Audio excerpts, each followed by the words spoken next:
연말 질의응답 특집 두 번째 시간입니다.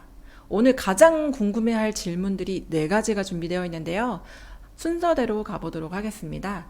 상급지 이동에 대한 질문이었는데요. 현재 양재동 빌라 한 채와 안양에 있는 비산동 아파트 국평 한 채를 갖고 있다고 합니다. 심지어 구매했던 것보다 국평 아파트는 1억 원이 떨어져 있는데요. 전부 다 정리하고 서초구 끄트머리라도 등기를 쳐야 하는 건지, 다음 상승장을 노려 손해 없이 팔아야 하는 건지 매우 고민스럽다고 하는 질문이 있었습니다.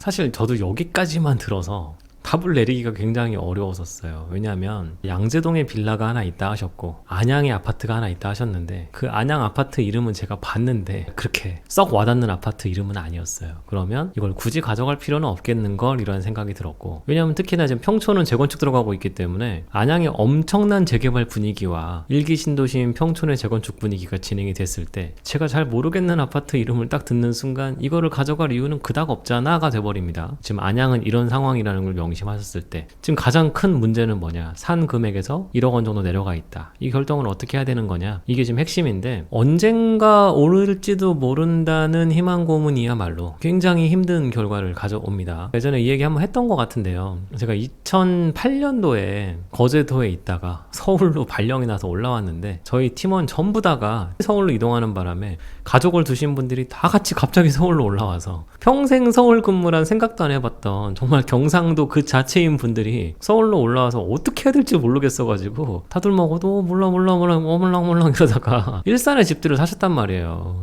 아직도 제 생각엔 그분들 사셨던 금액에 근접한 금액이 되지도 못했다는 슬픈 결론이 나옵니다. 아까 제가 2008년이라고 그랬죠. 지금 2024년이잖아요.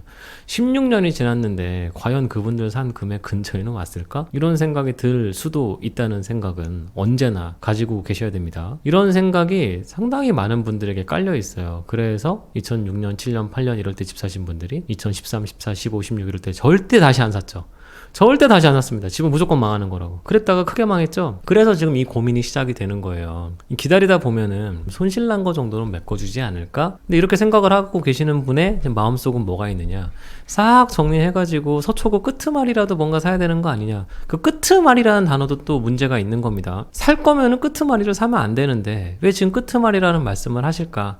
제가 재무 상황을 전혀 모르겠어서 상상을 한번 해보면 양재동 빌라와 안양 아파트를 팔아서 할 수 있는 금액으로 대충 눈높이에 오는 게 서초구 끄트말이라는 표현에 해당되는 금액대에 해당이 되니까 그러시겠죠. 그랬을 때 어떻게 해야 되는 것이냐, 이렇게 질문을 압축해 보면은 저는 꼭 서초구다 뭐다 이거보다도 오히려 지금부터 조금 더 편하게 가지고 계실 수 있는 집을 사시는 게 맞지 않은가라고 생각이 돼요. 뭐 그런 답안지라면 과천이 될 수도 있고 뭐 분당이 될 수도 있고, 서울은 아니지만 여러 가지 답안지들이 나올 수 있겠죠. 특히 평수가 작아지면 작아질수록 또 누군가가 생각하는 그런 답안지들과는 조금 다른 답이 충분히 나올 수 있다가 생각이 되고, 근데 양재동 빌라가 있다는 말에서 서초구 출근하시나? 양재동 출근하시나? 이런 생각이 들었는데, 그랬을 때는 강남 서초에 꼭 끄트말이 아니더라도 도심에 나홀로 아파트를 사는 방법은 언제나 열려 있습니다. 많은 분들이 자꾸 놓치고 계시지만 강남 서초의 나홀로 아파트는 절대 안 오르는 게 아닙니다. 덜 올라서 그렇지 안 오르지 않습니다. 특히나 매가가 다른 아파트들하고는 비교도 안 되게 싸기 때문에 상승률로만 보시면 크게 차이 안 날 수도 있어요. 20억짜리가 30억 되는 거랑 10억짜리가 15억 되는 거랑 퍼센트는 똑같다고 보시면 되는 거죠. 그렇게 생각하시는 결정을 내릴 때 지금 마이너스 1억이라는 현재 이 평가 손실 상태가 이분에게 매우 힘들 수는 있겠지만 새 판 짠다,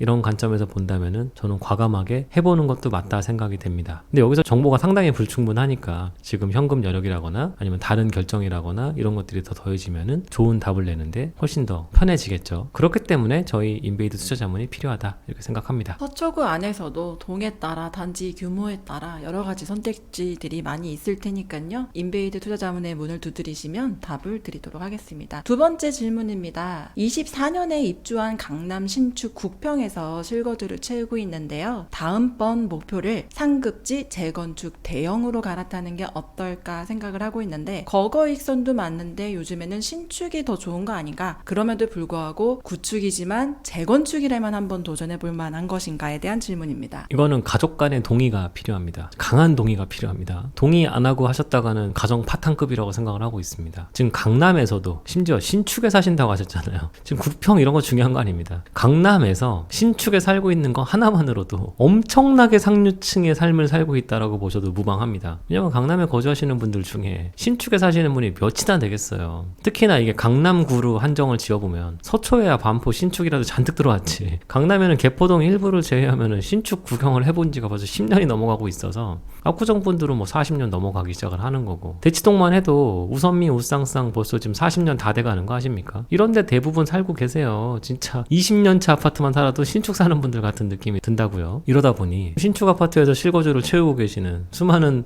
가족분들의 마음 상태는 그저 행복하게 이루 말할 수 없을 텐데, 갑자기 이분들한테 청천벽력인 소식, 우리 구축으로 간다, 대신에 평수가 커진다, 이게 먹히겠냐고요. 생각보다 어려워요.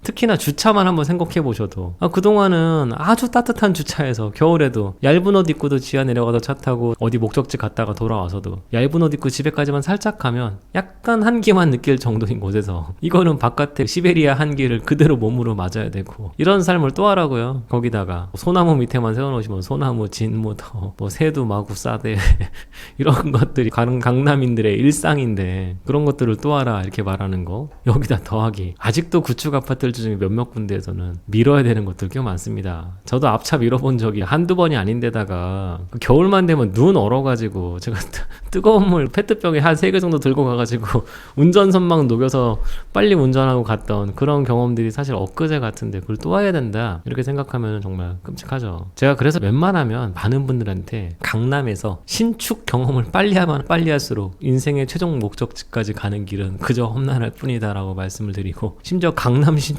아니고 수도권 신축 같은데 맛을 한 번이라도 본 순간 이거는 끝났다라고 말씀드리는 게, 절대 상급지 구축에 오시는 일을 할 수가 없게 됩니다. 할 수가 없게 된다, 이 말을 그냥 농담처럼 받아들이지 마시고 진심으로 받아들이셔야 됩니다. 정말 구축 인생 괴롭습니다. 이 질문과 연달아서 약간 연관성이 있을 것 같은데요.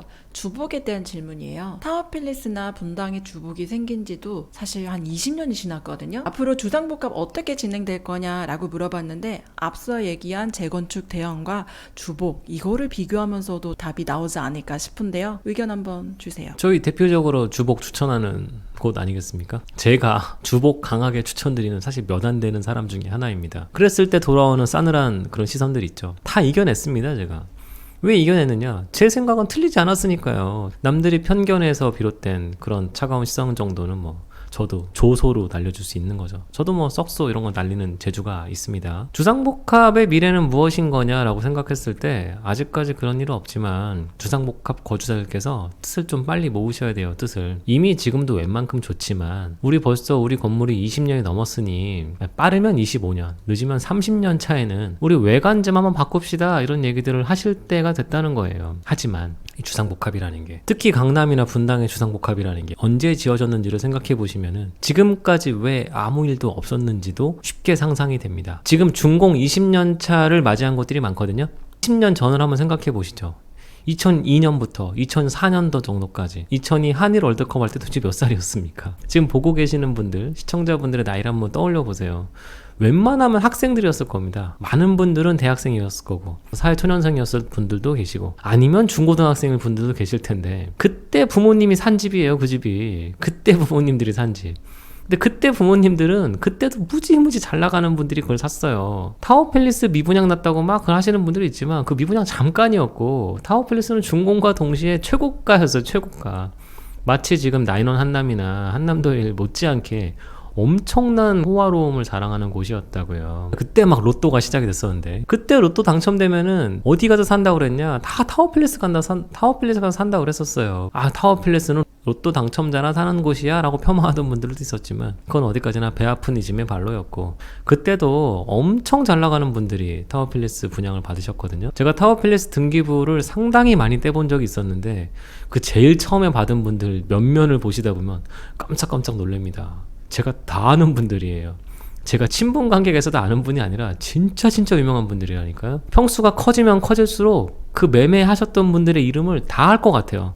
놀라울 정도로 그렇습니다. 그런 것들을 생각해 봤을 때, 아니 이분들 다 여력 있는 분들이잖아 라는 생각을 해보시고, 이제 그런 분들이 나이가 이제 굉장히 많이 됐다는 생각을 해보신다면, 그동안은 아이분들 뭐 워낙 깔끔히 쓰시고 특별한 욕심 없으니까 버텨왔다고 했던 그런 집들도 철골 구조니까 뭐 100년간은 장수명 주택이다 이걸 또 떠나서, 배관도 뭐 워낙 처음에 잘 해놨으니까 그렇다 보다 하는 걸 떠나서 한 번은 손 댈 때가 되고 있습니다. 강북의 수많은 건물들 30년 넘어가고 40년 넘어가면은 손바뀜이 일어나서 대대적인 대수성 공사를 들어가는 경우도 있지만, 자사 빌딩 같은 경우들에는 돈 들여서 완전히 신축에 준하는 수준의 리모델링을 하는 곳들도 굉장히 많았거든요. 을지로에 보시면 수많은 건물들이 그런 식으로 돌아가고 있습니다. 주상복합의 미래는 대형 오피스 빌딩의 미래와 같다라고 보고 있습니다. 단 소유자가 나뉘어져 있을 뿐이죠. 그래서 그 소유자들의 뜻을 하나로 모으는 게 중요합니다. 소유자들의 뜻을 빨리 모아서 어디까지 어떻게 할 거냐라는 답을 빨리빨리 내셔서 시공사를 찾아 나서셔야 됩니다. 시공사를 찾아 나서서 어떤 답을 갖고 올 수 있습니까를 거꾸로 한번 물어보실 필요가 있는데, 그런 거 우리 해본 적이 없잖아요. 우린 그런 걸 해본 적이 없어요. 그렇기 때문에 입주자 협의회 잘 구성하셔야 됩니다. 입주자 협의회 구성이 매우 젊어지실 필요가 있어요. 지금 다들 바쁘시니까 대부분 은퇴하신 분들이 하시는데, 은퇴하신 분들이 하다 보니까 점점 이상한 데로 굴러가요. 제가 많이 경험하는 겁니다. 입주자들의 상당수들은 나는 그런 거 필요 없는데 하는 쪽으로 자꾸 굴러가는 경우들이 많아요. 그래서 바쁘시더라도 입주자 협의회에 적극 참여하셔서, 입주자 협의회 대표도 한번 해보시고 참여도 적극적으로 하셔서 팀을 잘 구성하셔서 빠르면 한 2, 3년, 길면 한 5, 6년 내로 주상복합도 뭔가 큰일 한번 치르셔야 됩니다. 제 생각에 거기에 필요한 돈은 적게는 500억, 많게는 1000억 아닌가 보고 있어요. 1000억 모으기 한번 해보시면 좋을 것 같습니다. 1000억 모으기. 1000억 생각보다 그렇게 크지 않을 수 있습니다. 300세대 같은 경우에는 3억 3천씩만 내시면 되잖아요.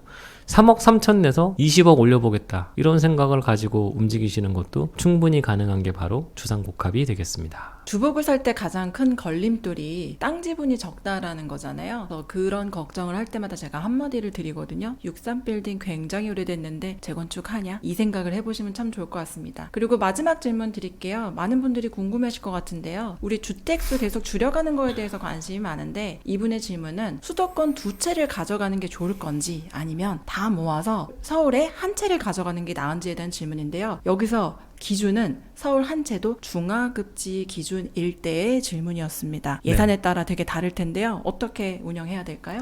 이 질문에 깔려있는 복선이 있죠. 서울의 한 채인데 중하급지다. 그럼 경기도의 두 채도 중하급지일 가능성이 매우 높겠죠. 이렇게 떠올렸어요. 예를 들어 과천에 2개 갖고 있고 분당에 2개 갖고 있는데 서울에 중하급지 하나 사겠다는 말씀을 안 하실 거잖아요. 그래서 느낌이 왔습니다. 수도권의 2채도 그렇게 썩 좋아 보이는 게 아닐 것 같다는 생각이 드는 거죠. 그러면 당연히 서울의 중하급지여도 바꿔놓는 게 맞습니다. 근데 여기서 어정쩡한 것들이 될 수 있습니다. 어정쩡한 거. 경기도에서 봤을 때도 한 중간은 될 것 같은데, 그리고 그 지역이 신도시처럼 구성이 돼 있어서, 택지가 아주 잘 돼 있어서 여기 갖고 있으면 좋을 것 같은데 이렇게 생각이 되는 것들과 서울의 중하급지라 이렇게 비교를 해본다면 고민이 많이 필요합니다. 한번 우열을 나뉘어볼 필요가 있는 겁니다. 서울의 중하급지 내에서도 한 방이 있을 것 같은 곳이 있고 계속 그럴 것 같은 곳이 있다 보니까 생각을 해봐야 된다는 거죠. 이럴 때가 가장 어려운 거고, 이럴 때가 저희 회사를 찾아오시는 이런 상황에 처해 있는 분들이 무지무지 많아요. 제가 봐도 이분 고민 참 많으셔야 되겠다 생각되는 분들이 있거든요. 제가 이 질문에 요약을 한번 해보자면, 중하급지의 수준이 매우 낮은 곳이다, 경기도의 중하급지 중에서 매우 낮은 곳에 여러 개 갖고 계신다 그러면 가차없이 다 팔고 서울에 뭐 볼 거 없는 것 같은 곳이라도 바꿔놓는 게 맞다, 이렇게 생각이 되고요. 경기도 수도권의 한 중간 언저리에서 애매한 곳에 있다 이런 분들은 저희를 꼭 찾아오셨으면 좋겠습니다. 앞에 말씀드렸던 상황이라면 저희 찾아오실 필요도 없어요. 그냥 다 밀고 세판짜기 그냥 알아서 하시면 되는 것 같고. 근데 만약에 이런 질문에 해당되지 않지만 경기도의 매우 상급지에 2개를 갖고 계시는 분이라면 더더더 저희를 찾아오셔야죠. 아니 왜 그러고 계세요? 이런 말밖에 드릴 말씀이 없습니다. 요약해 주셔야죠. 저희 찾아오시란 말씀이에요. 예, 마지막 질문에 대한 대답이 아마도 궁금증만 더 부풀려지는 것 같아서 답답함이 이루 말할 수 없으실 것 같은데요. 제 말투가 좀 그렇죠? 사실은 상황에 따라 답이 너무 다르기 때문입니다. 경기도도 경기도 나름이고 서울도 서울 나름이기 때문에요. 저희가 서울의 웬만한 지역보다 더 관심 있게 보는 경기도 지역 굉장히 많거든요. 예산에 맞춰서 저희가 답을 드릴 테이니 자문을 오시기가 부담스럽다, 그러면 세미나 같은 자리에서 저희가 질의응답 조금은 더 자세히 말씀드릴 수 있을 것 같으니 한번 찾아오셔서 세미나 끝나고 기뜸해서 질문을 주시거나 참여해 주시면 조금 더 친절하게 좀 더 구체적인 답 드리도록 하겠습니다. 저도 뭐 답을 드리려면 얼굴은 좀 봐야 되지 않겠어요? 어떤 상황인지도 모르는데 제가 자판기처럼 탁탁 드릴 수 있는 것도 아니고 이거 나중에 나갔다가 또 무슨 뭐 카톡에다가 제가 그랬어요 해가지고 뭐 어디 막 뿌릴 수도 있는 이런 위험성이 항상 내포되어 있기 때문에 제가 이런 영상에서 답을 두루뭉실 드리는 건데 사실 두루뭉실 드리는 게 충청도 사람들의 항상 기본입니다. 하지만 저희 부사님이 항상 이걸 반대를 하셔서 그래도 좀 더 명확하게 도와주시는 편이니 아까 말씀하신 것처럼 좀 더 궁금하신 분들은 오프라인 세미나 와보시는 것도 상당히 좋은 것 같아요.